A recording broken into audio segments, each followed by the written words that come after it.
Welcome back to the morning show here on Arise News.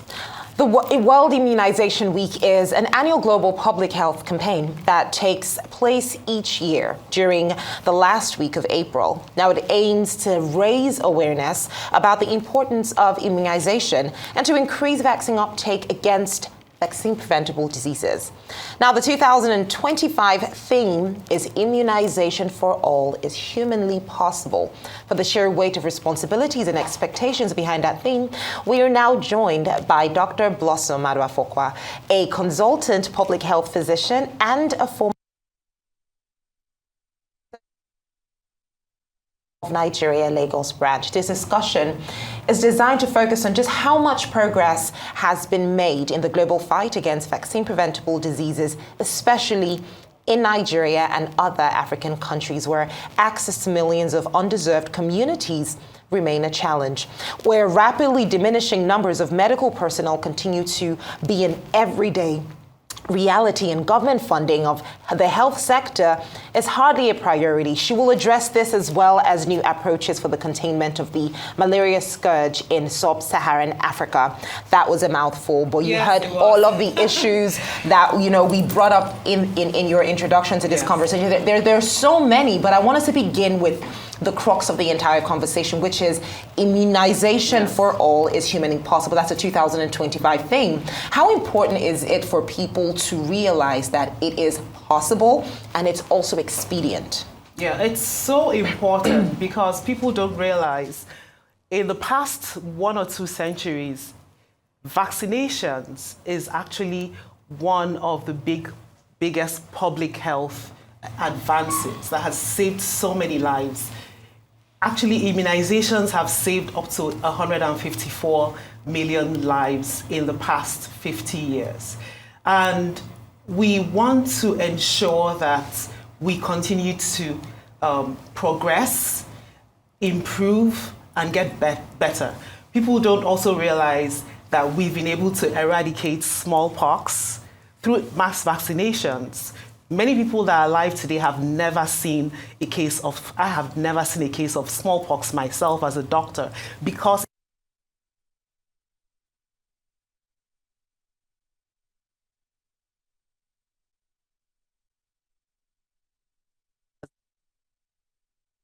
of vaccinations. And we have seen that because of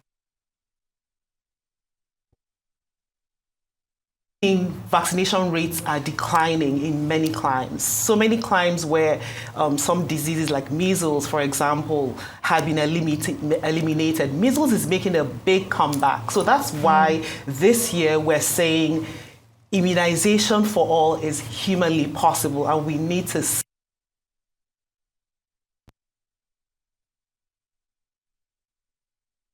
Right, that's a good way to start it, Dr. Maduafokwa, and good to see you again. Good to see you again. You've been here a couple of times, Yes. Always with brilliant analysis. Thank you. But tell us, how did the week, last week of April for the World Immunization Week, how did it go in Nigeria? We know about the theme, which you have mentioned, yes. But then in terms of participation, first from the side of the government functionaries, and 2 from the side of the professionals, themselves. You used to be the public relations, yes. I believe, officer of yes. the Public Health, Association. How was the week celebrated in Nigeria? Did we make any significant progress, particularly in the areas that you think that we might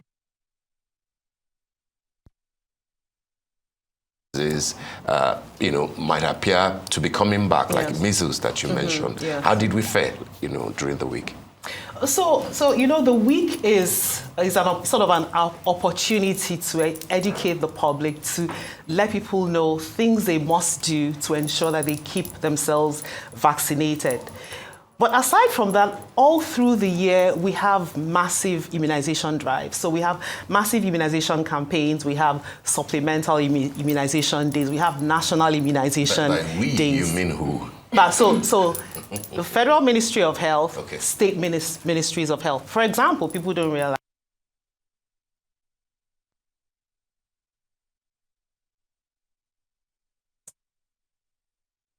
vaccination campaign, which we wanted to get several vaccines out, measles, polio, yellow fever, human papilloma virus vaccine. So what we did was to engage the community. So community engagement, very, very important. We engaged religious leaders, the imams, the pastors, the principals of schools, the PTAs. And these are activities that go on all year round. Okay. So it's not just the one week. Just for that week. Exactly, yeah. So there are many times.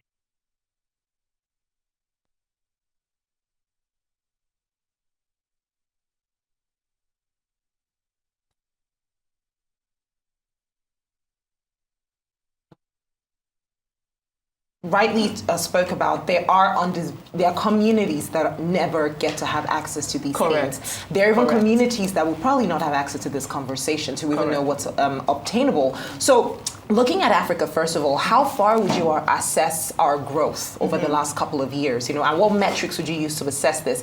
Furthermore, what are some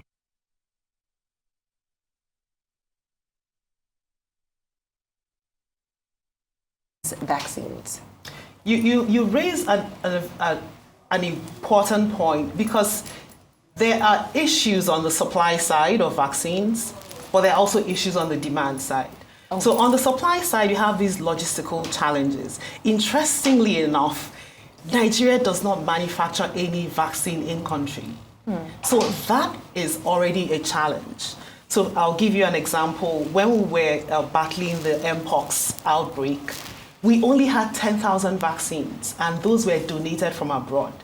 If we're able to manufacture vaccines in country, then that supply challenge, we will be able to have a handle on that supply challenge. Because another thing that happens is we import these vaccines from abroad, there are cold chain issues. Remember, vaccines have to be maintained at a particular temperature before they get to your arm. So when we're importing these vaccines, it becomes difficult to maintain the cold chain. So manufacturing in country is something that we should have been doing. So on the demand side, so there's poor knowledge, there's vaccine hesitancy. It's a big problem. People don't want to. There are myths. Sure. Exactly. You mean you open social media, people are telling you, oh, this vaccine makes you infertile. This vaccine, they're rolling it out to reduce the population of Africans. So you see all those things on social media, and people don't want to get vaccines as a result. So these are some of the challenges we're facing. So on the demand side, what I'm doing right now, educating the public, for example. Also, those communities that had to reach communities that you mentioned, there are things that we also do. Like I said, I have actually walked on the streets of Lagos in very remote communities, rural communities, speaking to people about vaccines, working with health educators, working on the street, using megaphones, going into communities, speaking to community leaders about getting vaccinations. And I will tell you that that was one of the ways that we're able to eliminate polio. We were able to reach areas, parts of Nigeria where there's insurgency. You will not believe what our ground troops actually do to get vaccines to some of those communities. So those are some of the strides. But I do believe we still have a long way to go. Okay, I believe so too. But two things from me. First, you mentioned the aspect of the fact that we're not producing vaccines. Correct. Why do you think we're still struggling with production of vaccines, given the enormous noise around the need to produce during COVID? And I remember a number of professors of virology, who made cases for it, during COVID and everything. And I will imagine, it's something that I'll need to check, but I will imagine that from 2021, there has been a kind of budgetary sort of allocation towards efforts that will lead to producing vaccines. I think there was a 10 billion naira seed money at some point. Are you tracking the progress of these efforts, particularly in terms of, in the monetary area?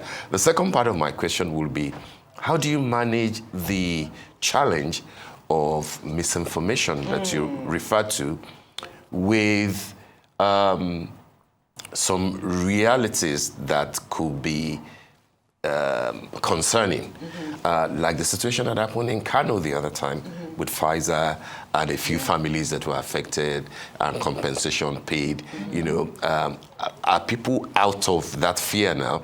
Even during COVID, you know, there were issues of those who took some of the vaccines and the issues, you know, that they had. You know, those are genuine concerns by a number of people. Do you think that that contributes to the hesitancy on the part of people? And how do you balance that, you know, with misinformation about, oh no, don't take flu jab, don't take additional stuff, you know, things like that? So to address your first question, why are we not producing in Nigeria? I mean, you could ask the broader question, well, why is Nigeria not a producer of anything, really? Whether it's food products, whatever. For some reason, we are not strong in production, manufacturing. We're more import dependent. So I think it's a broader issue, if you ask me. On the, I would actually tracking the efforts. I'm not personally tracking. However, I want to also point out that at the same time that 2020, the pandemic, when the pandemic was at its height, India recognized the gap. Oh, yes. And India quickly filled the gap. So we don't know this, but a lot of the vaccines that we get now come from India. So they realize that a lot of vaccines coming from parts of the West, there's a gap that a middle-income country can fill, and they stepped up and they filled that gap. So I'm asking myself, why not us, though? Do you think it's the donor dependency? Do you think it's because we're so... That's what, yes. Yes. So that's one of the issues. That could be a factor. Yeah, so that's a factor. But also, in general, manufacturing in Nigeria is quite weak as a result of other systemic factors. Power, which have to... infrastructure. Right? Exactly. So which have to be dealt with as a whole. Holistically. So speaking about the second part of your question, infodemics, vaccine hesitancy is a big issue. Because during the pandemic, for example, people were sitting at home, locked down, you're not doing anything. So you're scrolling through your phone all day long. And there was so much, there was 5G, there was everything on social media. And I think we as public health practitioners did not understand the power of infodemics. You just look at it and you're like, who is going to believe that? No one's going to believe that. But we didn't realize that people actually were buying into it. Big time. So exactly. So we did not get ahead of that misinformation. So I think what we're doing now is trying to now get ahead of the misinformation, doing things like this, speaking to the public, going on social media, for example, making sure that our message is out there ahead of some of these viral videos you see on social media every time. Oh my goodness, I mean, the videos are indeed viral. I cannot count how many. It was not just viral because of the health problems that a lot of people believe that these vaccines cause. There is also the spiritual side to things as well. Oh my goodness, yes. So you're dealing with the ones who say, oh, we're not so spiritual. Yeah. They are myths that can affect you. Then the ones who are now very spiritual, you don't even want to go there. Don't go there. You know, so there's a lot of problems to deal with. But I also think that these myths thrive on a foundation of mistrust. Correct. There's a huge mistrust amongst people. Correct. One, because they know that, okay, you're getting this from another country. Yeah. How do you know that they're not giving you the one that's spoiled? You know, that's a very common, how do you know it's not the one that is bad that they're giving us? Exactly. There was even, I remember one of the most popular myths during COVID was, oh, these are the ones that, you know, they don't really want to, you know, people say all sort of things. They're almost expired. They're almost expired. That's why they're bringing it here. So that mistrust, where Nigerians feel, I don't think that they are going to buy the original. Yes. Some people were traveling out of the country to get vaccinated. Oh, I know people that did that. Exactly. So there is a foundation of mistrust. So how do we tackle that, first of all? Because I think once we tackle, especially now that looking to malaria, there's a lot of hope riding on the vaccines. Vaccine, yes. So how do we tackle that mistrust? Because the truth is, malaria is a problem. It's a huge problem. It is. But with that mistrust, with misinformation, how are we even sure people are going to take it? It's a very valid point because, to be fair to the public, right? There have been some issues, like you mentioned, the Kanu issue. Incident, yeah. We also, I don't know if many people are familiar with this, in trying to track certain terrorists. Polio vaccination was used as like a door to access those communities. So people are suspicious. There are three things that cause people not to take vaccines. It's confidence, convenience, and when people are not, they feel that, oh, we don't need it. Yeah. So it's not going to affect me. This disease is not going to affect me. So confidence is a health system issue. They don't trust the health system. So it's our job as healthcare professionals to ensure that we're constantly sending out the messaging that this is a safe space. We are a set of professionals that you can actually trust. So it's our job as healthcare professionals to ensure that the public that we serve are comfortable. So it's a huge ask, but it's something that we can do, and it's something that we should be doing. Is it feasible? Especially because of first of all, JACMA, that's a lot of health professionals leaving. So is that even a feasible? No, I actually have a follow-up to the question that you asked that Doctor has answered brilliantly.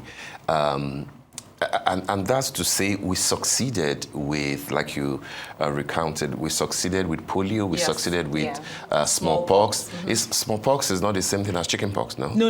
They're different. So we succeeded with two. Outside of COVID and the fears that the people were, outrightly, careful of what they were going to take at. Are there other areas where you think that Nigerians are not showing interest? I know of a gentleman who took the typhoid vaccine. I never knew that there was typhoid vaccine. And he gave me good, absolutely good, account. This is somebody who stayed away from COVID vaccine. And he said to me that, I believe in vaccines. I just then see the point of rushing the COVID vaccine. But then he told me of the typhoid vaccine, and that he has had it for like 7-8 years without a single incident. Yeah, without that's a single one of the biggest problems Nigerians deal with, malaria and typhoid. Exactly. It's like so my point. They're like twins. Yeah. So my point is, where are we struggling in terms of people not showing interest, in vaccines and in immunizations? I would think that kids, for children, it's almost automatic. Yeah. Are there areas where you think that more advocacy is needed? Yes. And then, more importantly, will be on the malaria vaccine. Yeah. The Gambia and one other African countries, when will it get to Nigeria? Okay, so to answer the first question, I like that question because I do have a case study. So the human papilloma virus vaccine, I don't know if you remember, we tried to roll it out 2 years ago.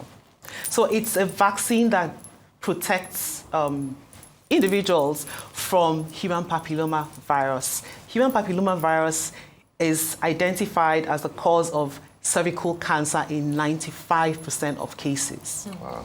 So if you're able to protect someone from getting the infection, then you protect the person from cervical cancer. There are parts of the world where people really don't even hardly have cervical cancer because they're already vaccinated against human papilloma virus. So it makes sense, right? We tried to roll this out 2 years ago. And honestly, one of my medical officers of health colleagues told me that she has never seen such vaccine hesitancy in her entire career. Really? Yes, the vaccinators were actually being physically attacked. Wow. Because just before it was rolled out... In some parts of Nigeria or everywhere? In some parts of Nigeria. I don't want to say where. I get you. Before it was rolled out, there was a a video that came out and went viral that said the vaccine makes women infertile.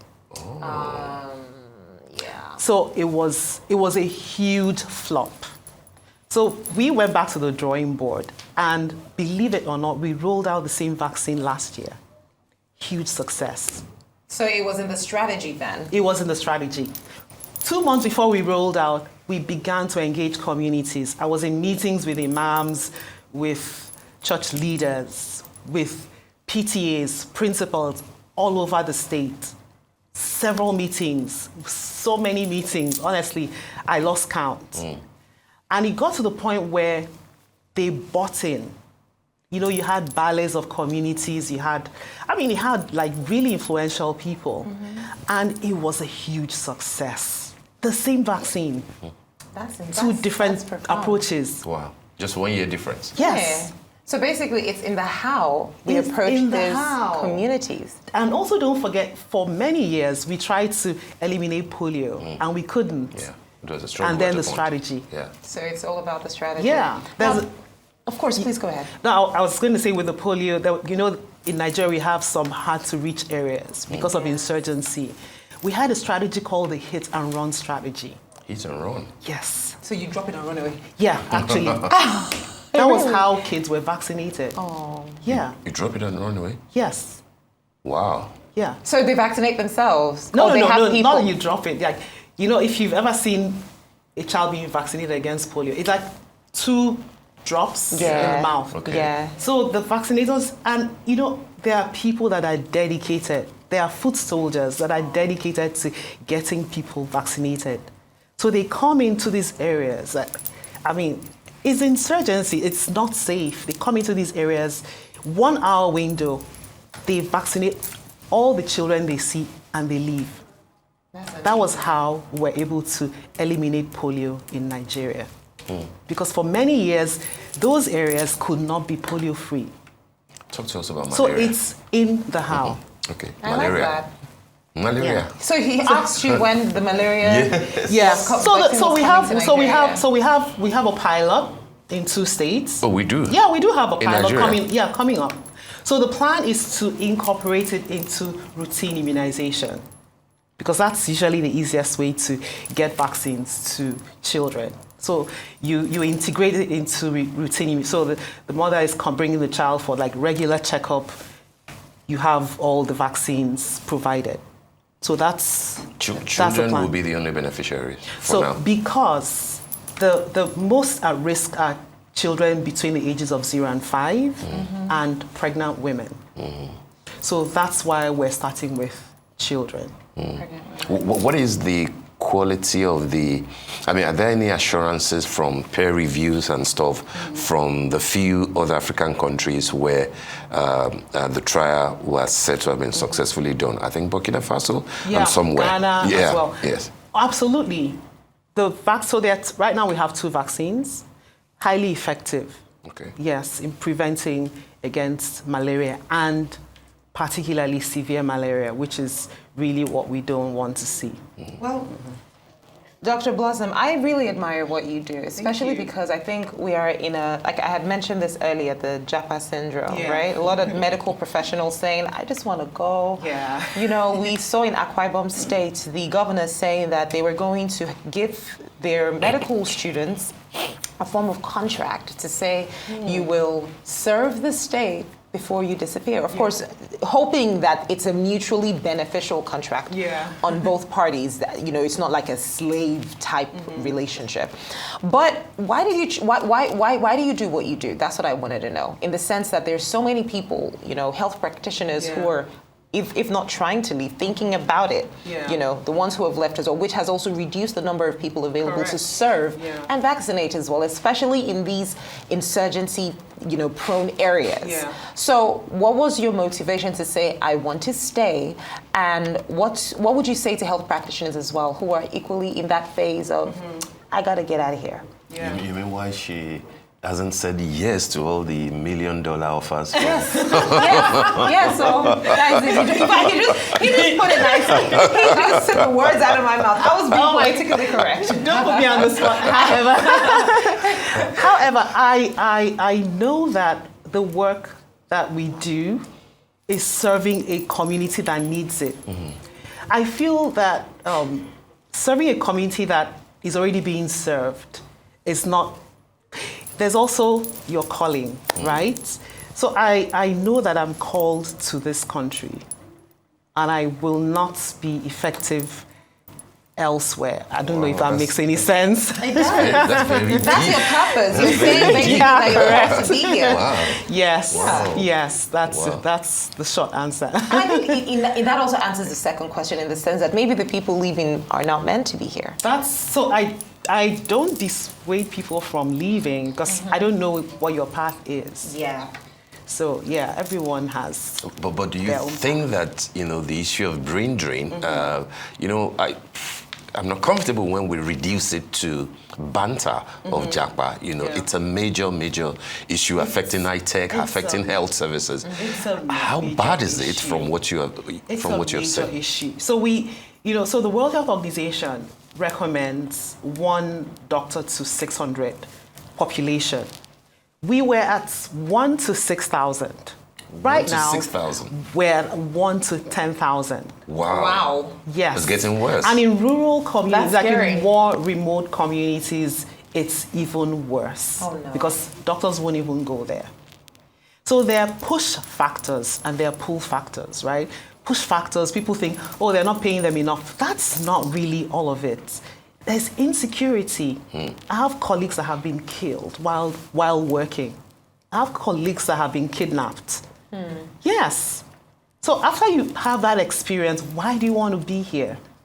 So it's multifactorial. So there are many things that are pushing people to go out. Also, the training system for doctors in Nigeria is a lot more protracted. It can take you so many years. Yeah. Medical school, residency can. I know people that have been in residency for 6-7 years. Well, some countries, 3 years and you're done. So why would you not want to do that? So these are the push factors, aside from you're not even properly paid. But pull factors as well. You're over there, you don't have to think about power, you don't have to think about, bare Basic necessities. You don't have to think about insecurity. Think about it. You're done in 3 years. Why not? Why not? Yeah. Well, Dr. Blossom, this conversation could go on because there's just so many issues to address. Health is so important, but we have to thank you so much for joining us and educating. I like that you said that you love to educate. So thank you for doing that this morning. And thanks for the choice to to stay true to your calling. Yeah. Many people do get that point too, but then the push factor that you lie.